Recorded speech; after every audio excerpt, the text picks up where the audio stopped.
Na mañá de Radio Culleredo dos luns falamos sempre de consumo e aínda que prontiño, en canto o tempo se vai enseguida, prontiño vai chegar o verán, faremos ese parón xa.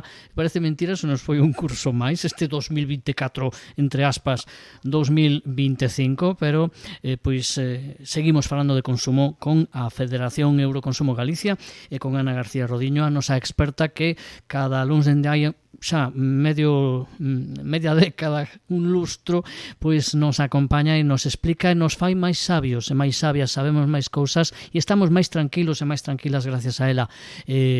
Grazas, Ana, moi bo día.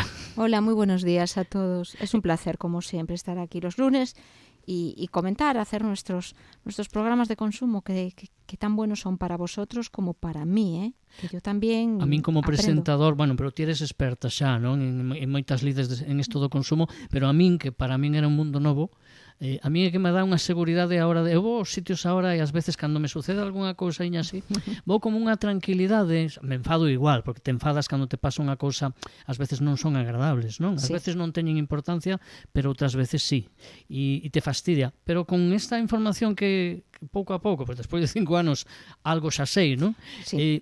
A verdade é que te dá unha tranquilidade grande. Bueno, pues me alegro de que sirva por lo menos para darte la tranquilidad que me estás diciendo. Sí, de verdade que dá unha tranquilidade a hora de ir aos sitios con unha seguridade que se, a ver, vai ser difícil enganarme facilmente, o mellor acaban, pero ¿no? hay que aprender siempre, no nos podemos quedar no, con lo que aprendimos el año pasado ni el anterior, sino que hay que actualizarse, porque ya ves cuánto va cambiando el consumo, porque el consumo que está tan ligado con la parte económica del país, con nuestra salud económica familiar, pues si todo eso cambia, pues el consumo también cambia. Por eso, bueno, repetimos las temáticas, pero siempre damos unos enfoques, unos planteamientos diferentes y siempre surgen nuevas dudas. Y por eso yo para el programa de hoy, como tuve esta semana, pues hay unas llamadas de teléfono con unas consultas sobre materia de vivienda habitual, pues creo que es bueno pues también hacer un recordatorio, porque nosotros... Aí sí que cambian as cousas, non? Sí, con bastante frecuencia. Sí que cambian porque hay normativa pues bastante novedosa. Ya hicimos alguna saga de la normativa, ya trajimos alguna invitada así un poquito Vélez, experta, especialista en esta materia, Patricia Vélez, que, bueno, si tú me lo permites, la volveremos a traer más adelante. Por supuesto. Pero de todas maneras yo lo que quiero es un poquito dar pues los recortes para los consumidores que nos escuchan todos los días y que tienen su vivienda en alquiler y tienen sus dudas y que no son tanto unas dudas tan, digamos, de una temática tan técnica, sino que son dudas de las que tenemos todos en nuestra casa. ¿Cómo tengo que pagar la renta? ¿Hasta cuánto es el porcentaje que me pueden subir este año? ¿Qué pasa si tengo que hacer una reparación en la vivienda? ¿Quién la hace? ¿La hago yo? ¿La hace el propietario? Preguntas frecuentes que, como digan las páginas web, ¿no? Exactamente. Preguntas frecuentes. Bueno. Porque es un tema complejísimo. Preguntas frecuentes que ao mellor tamén vos fan a vos e te fan a ti nese punto de información ao consumo, na que ás veces non só falan de consumo, sino tamén de vivenda, que non é un tema específico de consumo, pero no que moitas veces seguro que tendes consultas. Claro que tenemos consultas, ¿no? Sí que tenemos muchas consultas, porque lo que dices tú no es un tema de consumo en la medida en que si tenemos un problema con un alquiler, no podemos acudir a los órganos de consumo, no podemos acudir al sistema arbitral de consumo para resolver nuestros problemas de consumo. No podemos poner una denuncia en consumo, ¿vale? En materia de alquiler. Pero eso no quiere decir que no sea un tema de consumo, porque al fin y al cabo, en muchos de los casos hay una relación de consumo. En muchos casos, el que alquila es un consumidor final y alquila, pues por ejemplo, como pasa aquí en la zona de Culleredo, alquila pues a una empresa. Hay muchas empresas aquí en la zona que tienen pues urbanizaciones enteras destinadas a alquiler. Entonces, si surge un problema, ahí sí que podemos actuar como consumidores y podemos ir a consumo a reclamar incluso. A reclamar hasta una parte, no acudir al sistema arbitral, pero podríamos acudir y presentar una reclamación en consumo. Sí, pero é importante saber o tema de non poder acudir ao sistema arbitral para que o teñamos claro tamén. Pero despois está pues la gran mayoría de los contratos de alquiler de vivienda habitual, que es de particular a particular. ¿Vale? Dereito civil, aí. Derecho civil. puro y duro. Entonces el consumidor, bueno, pues claro, tiene dudas y a nosotros nos llaman, y la verdad es que nos llaman bastante. Y no solamente para preguntar el tema de la vivienda, del alquiler, sino también qué pasa con los desahucios, cuando les reclaman cantidades por impago, cuando dejan, bueno, se termina el plazo definitivo, o sea, que termina, es decir, todas las prórrogas posibles en el contrato de alquiler y no se le quiere renovar ese contrato. Todo esto lo iremos, pues seguramente aclarando, desmenuzando entre este programa y pues un sucesivo programa. Vamos a ver lo que nos dá este. Sí, vamos a ver o que nos dá este. Por onde empezarías como, digamos, as estrelas ou as raíñas das preguntas das cuestións que vos fan? Bueno, primero saber un poquito dónde se rige la materia de nuestros alquileres. ¿Qué normativa hay? Bueno, tenemos una ley antigua, la LAU, que es la Ley de Arrendamientos Urbanos del año 94, que se fue modificando, sufre modificaciones parciales a lo largo de los años. Y tenemos una ley de vivienda que es del año 23, que sí también incluye una serie de modificaciones, ¿vale? Creo que lo primero que tiene que saber una persona cuando va a formalizar o cuando pretende formalizar un contrato de alquiler, y estos son consejos, y lo digo, y tanto sirven para el arrendador como para el arrendatario, pues hay que conocer los derechos y obligaciones de las partes. Sabemos que el inquilino pues tiene un derecho muy importante, que es firmar un contrato, que sea un contrato evidentemente legal, que no contenga cláusulas abusivas, que se respete el tiempo de duración de ese contrato, tiene derecho a tener una vivienda en unas condiciones de habitabilidad, unas condiciones adecuadas, también condiciones siempre que tenemos que ver reflejadas en nuestro contrato. De ahí que cuando yo hablo del contrato, es decir, de ese documento escrito, es muy importante dedicarle tiempo por parte del inquilino a ver lo que va a firmar, que no le pongan delante cualquier papel, que no se lo hagan deprisa y corriendo, que lo pueda consultar. Ahí es donde entramos las asociaciones de consumidores. Pueden venir a consultarnos. Este contrato es un contrato que lo ve adecuado. Nos paramos entonces con el consumidor, le preguntamos su situación, un poquito sobre cuál es su situación financiera, su situación familiar, y entonces podemos ver si efectivamente ese contrato se adapta o no a lo que quiere, porque a veces se hacen contratos que de verdad a la larga lo que van a dar es un problema porque no se ajusta a las necesidades del inquilino. Non debemos sentir vergoña ninguna en pararnos a ler, que moitas veces parece que nos meten prisa, ou sin que nos metan prisa nós mesmos parece que nos dá como ese corte, ¿no? Sí. Y antes de esta ley, de esta ley de vivienda del año 23 y de estas últimas reformas, como el contrato lo pagaba por lo general el inquilino, es decir, el propietario decía, el contrato lo pagas tú, entonces parece que el inquilino se preocupaba un poco más. Pero lo que estoy viendo es que como ahora el contrato, la formalización del contrato, esos gastos de gestoría o de inmobiliaria, los paga el propietario, parece que el inquilino ya no dice nada. Le ponen el papel y simplemente firma, prácticamente leyendo muy poquito o leyendo por encima y sobre todo sin un consejo. Y es muy importante porque las personas que estamos en este mundo estamos viendo todos esos baches en los que van cayendo los demás. Entonces podemos decirle, mire, aquí cuidado con esto, aquí yo pondría esto otro, su situación es esta, no haga esto de esta manera, hágalo de esta otra. Esos consejos son muy importantes porque es muchísimo mejor prevenir que después lamentarlo. Bueno, estos derechos y obligaciones generales los podemos concretar y podemos hablar un poquito más detalladamente de ellos. Por ejemplo, la obligación de pago. Bueno, ni que decir tenemos que es una obligación que recae en el inquilino. Es una obligación de pago que, bueno, sabemos que la renta es una renta pactada libremente, ¿vale? Y es pactada libremente y libremente fijan las partes el importe de esa mensualidad.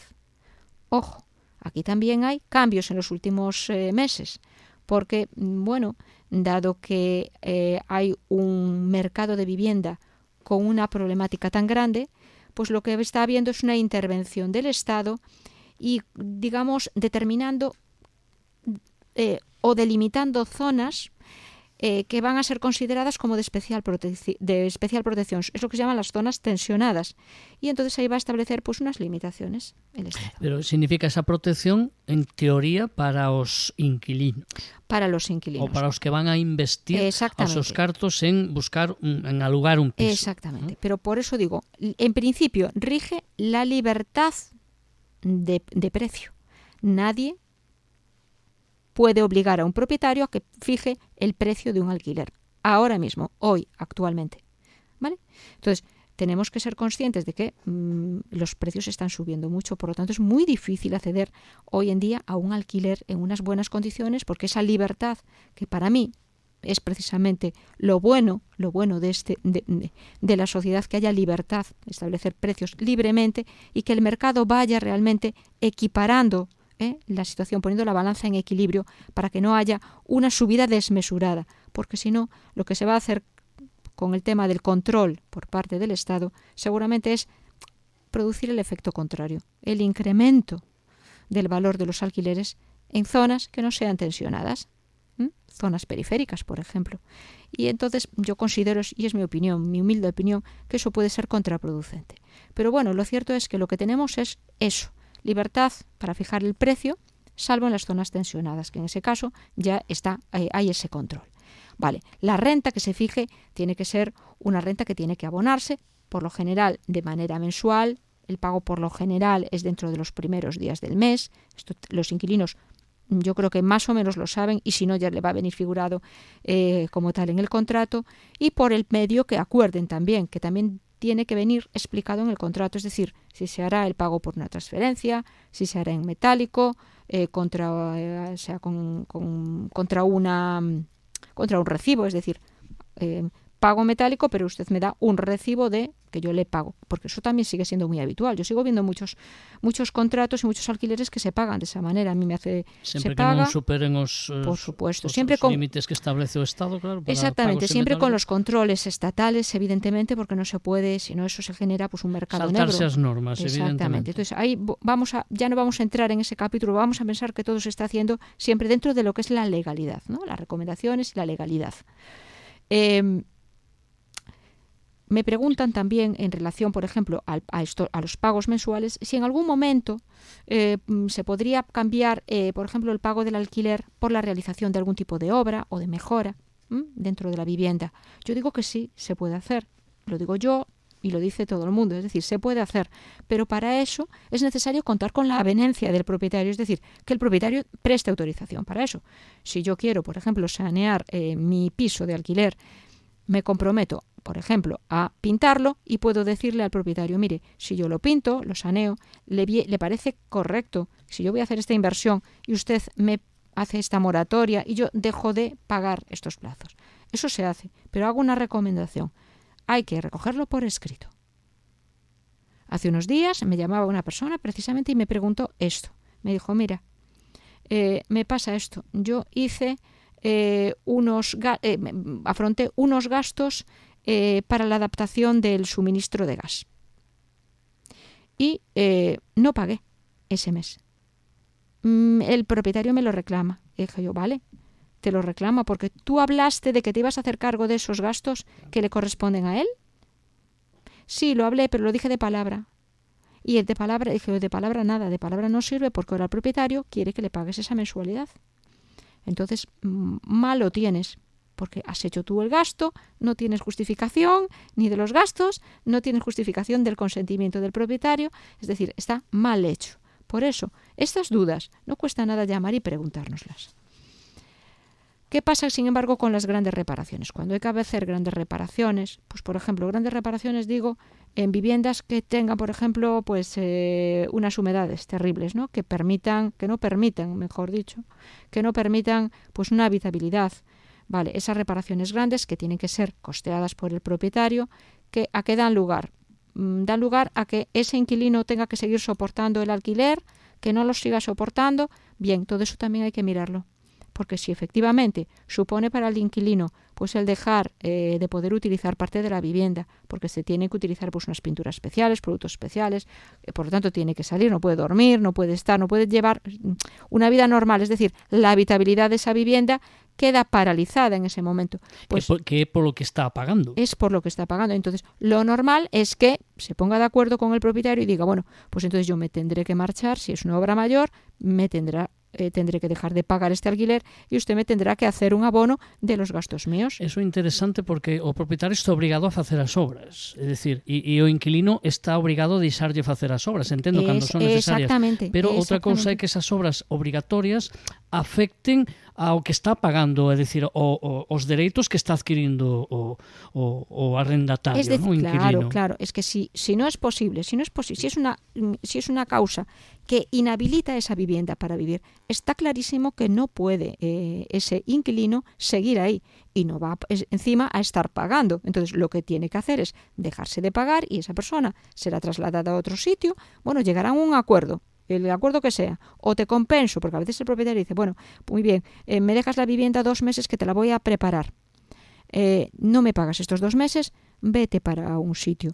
Bien, a lo mejor no llega a un acuerdo de que le paguen una estancia en un hotel de 3 estrellas, pero a lo mejor le dice, no, pero mira, yo te compenso. O no te cobro algo. No te cobro esto y bueno, y te indemnizo, te doy otro mes más. Pero que teñan claro os inquilinos que, aínda que se son obligatorias as obras porque as ten que facer, lógicamente as ten que facer o dono, que hai que miralo e pactalo todo. Exactamente. E que teñen certos dereitos. Sí, claro, pero todo eso hay que pactarlo, porque de palabra todo es muy fácil, muy sencillo, pero es que las cosas a veces se complican y después vemos que no tenemos nada establecido, nada fijado por escrito. Queda moi poético, as palabras as leva o vento. Sí. Que dio... Sí, lo que el viento se llevó. O que o vento se leva. Te parece que deixamos, como xa vaticinabas ti, deixamos para o próximo día? Yo creo que sí. E tomamos con calma estas cousas que me parecen como que as debemos telas moi claras. Sí. E xa estamos un poquinho máis tranquilos, me parece, con este programa. Me alegro. Pues a semana que ven falamos. Falamos a semana que ven. Gracias, Ana. Gracias.